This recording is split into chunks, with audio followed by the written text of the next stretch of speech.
pessoal, eu me chamo Larissa da Silva Bispo. Esse vídeo ele se refere-se a um crédito prático da disciplina de irrigação na Universidade Estadual de Santa Cruz e eu vou estar apresentando sobre a seleção de sistemas de irrigação para hortaliças.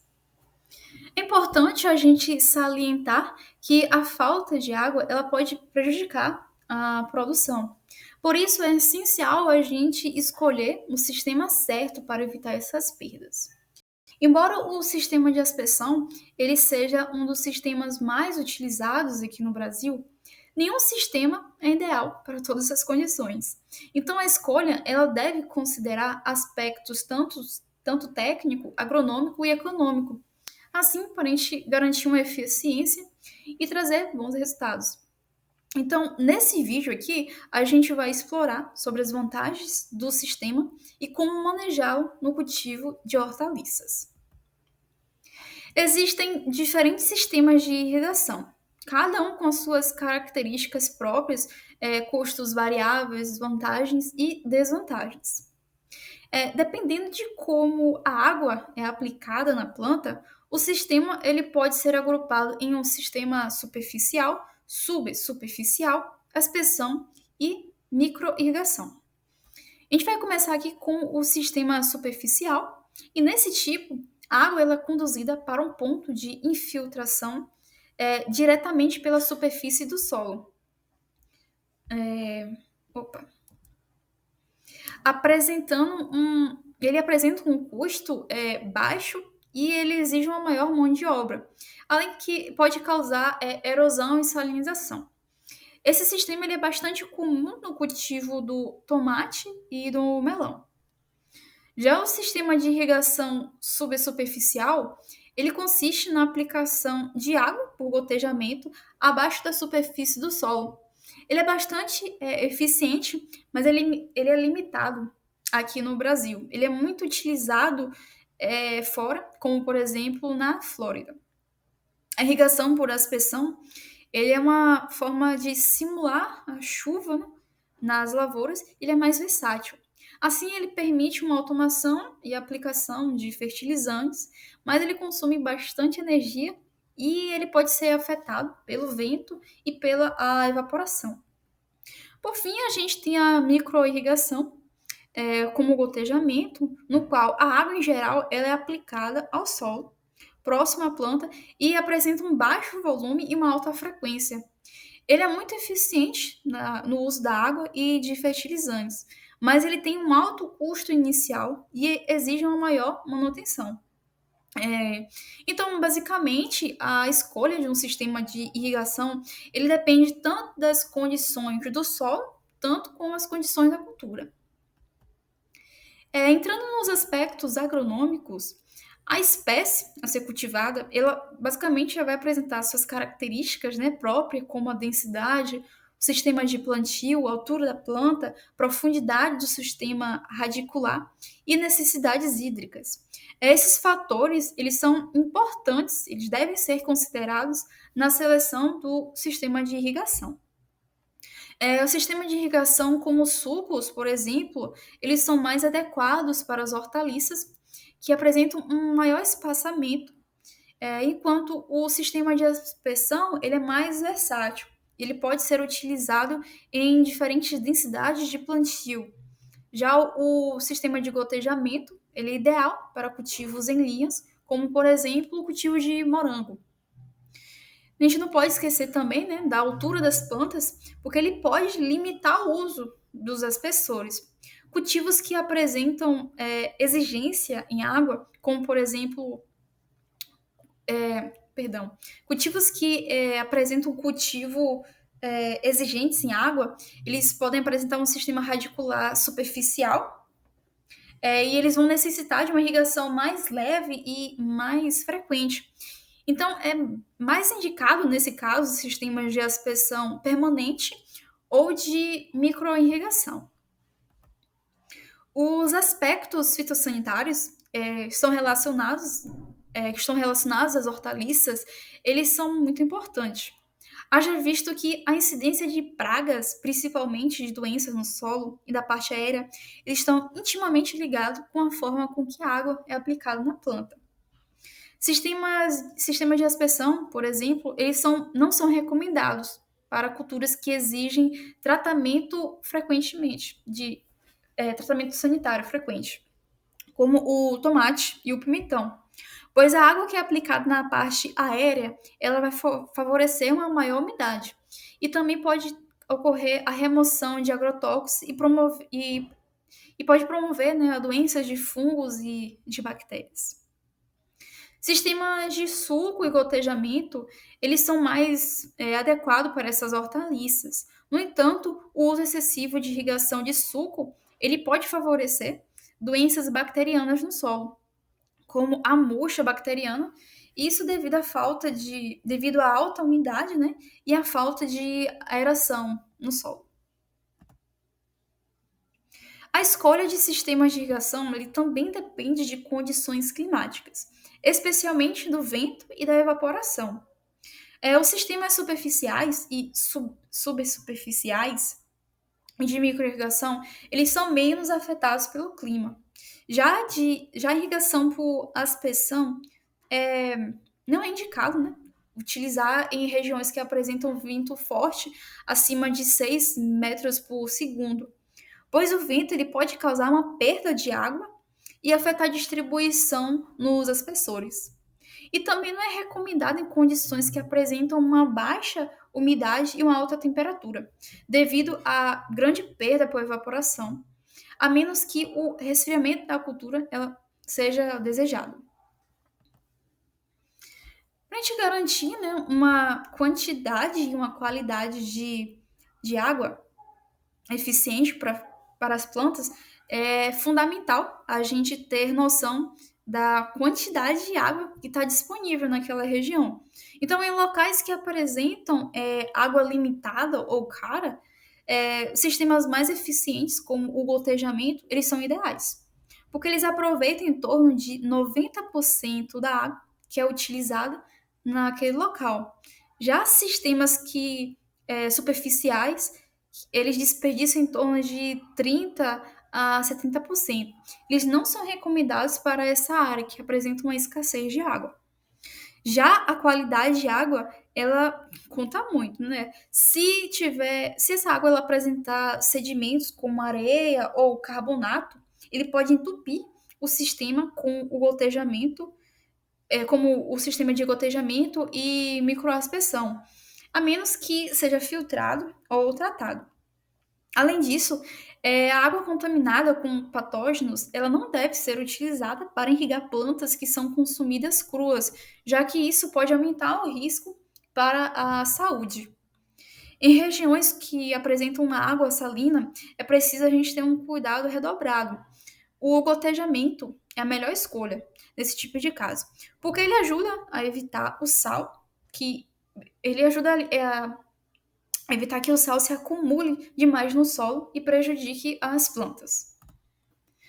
A quimigação é basicamente a aplicação de fertilizantes, agrotóxicos ou outros químicos pela água de irrigação. Ele pode ser usado em todos os sistemas, mas é mais eficiente nos sistemas de gotejamento e o pivô central. No entanto, são necessárias medidas para evitar essa contaminação ambiental. Em alguns locais, como o Distrito Federal, por exemplo, a aplicação de agrotóxicos por irrigação ela é proibida. Sistemas como os superficiais e gotejamentos, ele permitem a aplicação de químicos no solo, mas não na parte aérea da planta, exceto se forem produtos sistêmicos. Já o sistema de aspersão, ele permite aplicar tanto no solo como na planta. O gotejamento, ele é amplamente utilizado para aplicar fertilizantes, especialmente de nitrogênio e potássio, garantindo assim uma maior eficiência no campo. Quando a gente fala sobre eficiência na irrigação, a gente está falando de usar a água de uma forma mais inteligente possível.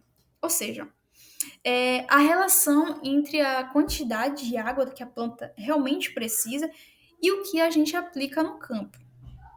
A eficiência ela pode ser prejudicada por algumas perdas, como a água que escorre pela superfície e evapora antes de chegar no solo, ou ela vai para muito fundo no solo e as raízes elas não conseguem alcançar.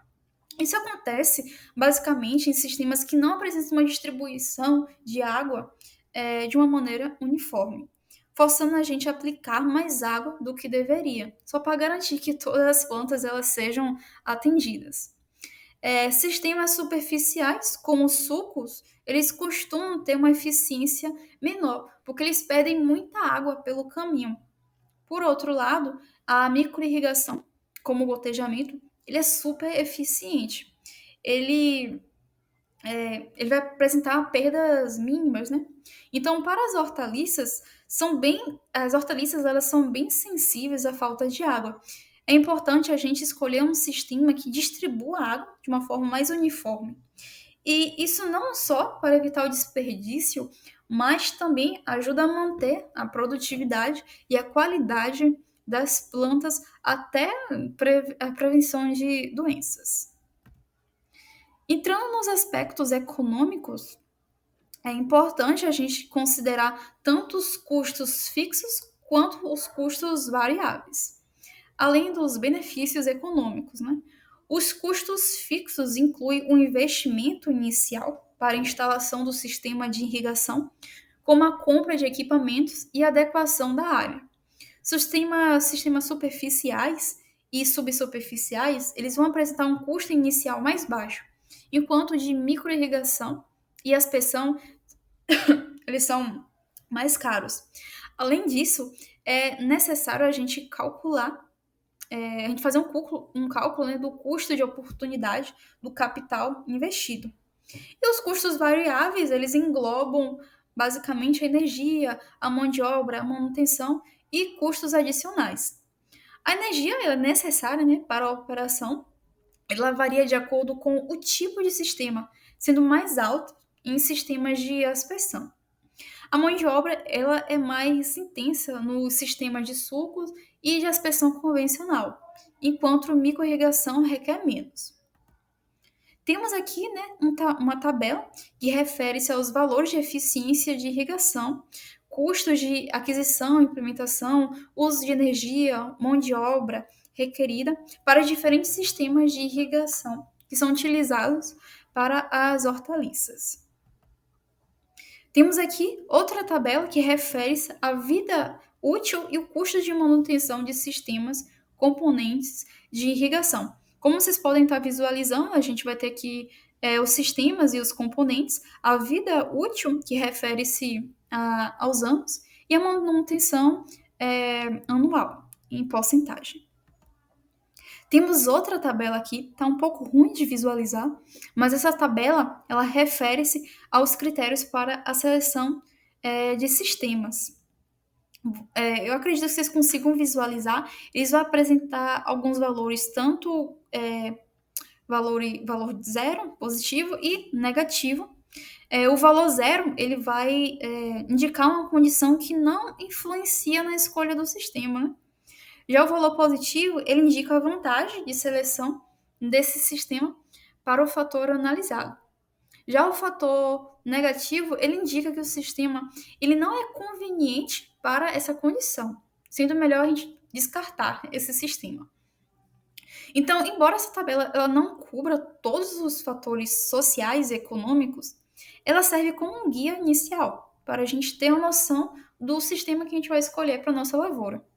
Então, a ideia dessa tabela é que sistemas que apresentam sinais negativos, eles sejam descartados, enquanto aqueles que apresentam sinais positivos, eles devem ser priorizados. Então, basicamente, deve ser feita, né, uma análise econômica detalhada com sistemas pré-selecionados, usando indicadores como a relação entre a receita total e o custo anual. As considerações finais é que a irrigação ela é fundamental para o sucesso da produção das hortaliças, mesmo em regiões que não enfrentam longos períodos de seca. Então, existem diversos sistemas, como eu falei nesse vídeo.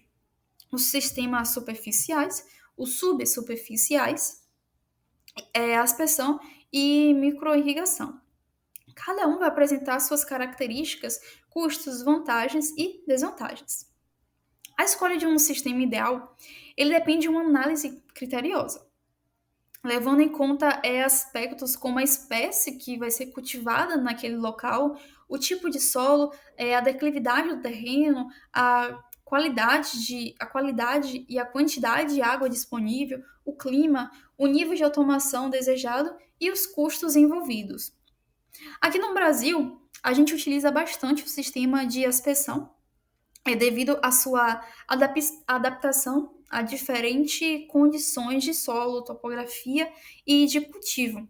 No entanto, como eu falei anteriormente, não existe um sistema universalmente ideal para qualquer ocasião. Então, culturas que apresentam um alto valor ou requer de pulverização frequentemente, sistemas como o suco e o gotejamento, eles são mais indicados.